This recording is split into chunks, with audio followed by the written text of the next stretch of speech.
சட்டப்பேரவையில் சாதிவாரி கணக்கெடுப்பு தொடர்பாக கொண்டு வந்த தனி தீர்மானம் குறித்து பாமக தலைவர் அன்புமணி ராமதாசிடம் நமது செய்தியாளர் சாமுவேல் எபினேஷர் நடத்திய கலந்துரையாடலை தற்போது பார்க்கலாம். ஜாதிவாரி கணக்கெடுப்பு தொடர்பாக இன்று சட்டப்பேரவையில் எடுக்கப்பட்ட தனி தீர்மானம் குறித்து பாமக தலைவர் திரு அன்புமணி ராமதாஸ் நம்மளோடு இணைந்திருக்கிறார். அவரிடம் சில கேள்விகளை முன்வைப்போம்.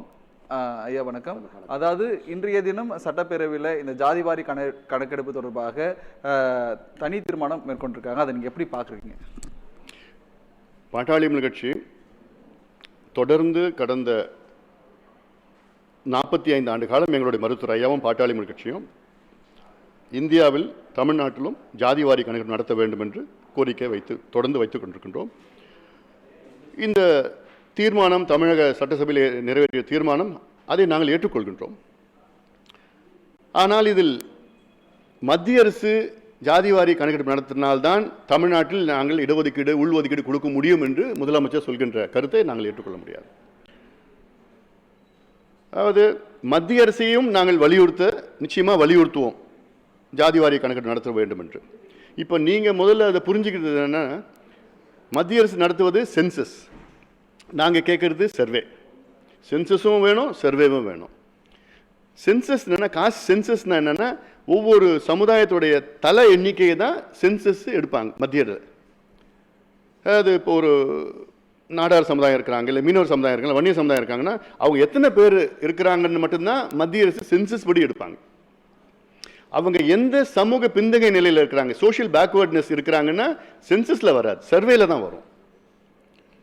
அதுதான் நாங்கள் கேட்குறோம். முதலமைச்சர்கிட்ட கேட்கறது, நீங்கள் சர்வே எடுங்க. இந்தியன் ஸ்டாட்டிஸ்டிக்கல் ஆக்ட் 2008 படி நீங்கள் காஸ்ட் சர்வே எடுங்க. இந்தியன் சென்சஸ் ஆக்ட் படி தான் சென்சஸ் எடுக்க முடியும், மத்திய அரசு எடுக்க முடியும்.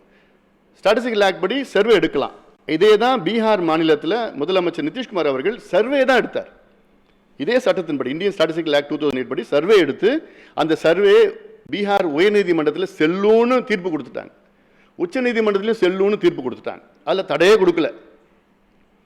அதில் என்னன்னா, மேக்ரோ லெவலில் மத்திய அரசு எடுப்பாங்க எண்ணிக்கை, மைக்ரோ லெவலில் இப்போ ஒரு உதாரணம், மீனவர் சமுதாயம் இருக்கிறாங்க. அந்த மீனவர் சமுதாயத்தில் எத்தனை பேர் படிச்சிருக்கிறாங்க, எத்தனை பேர் வீடு இருக்குது, எத்தனை பேர் இன்னும் குடிசையில் இருக்கிறாங்க, அந்த வீட்டில் கழிப்பறைகள் இருக்கா, அரசு வேலையில் இருக்கிறாங்களா, பட்டதாரிகள் எத்தனை பேர் இருக்கிறாங்க, தனியார் துறையில் வேலை செய்கிறாங்களா, அவங்களுக்கு போட் இருக்குதா, வலை இருக்குதா, இதெல்லாம் எடுக்கு சர்வே.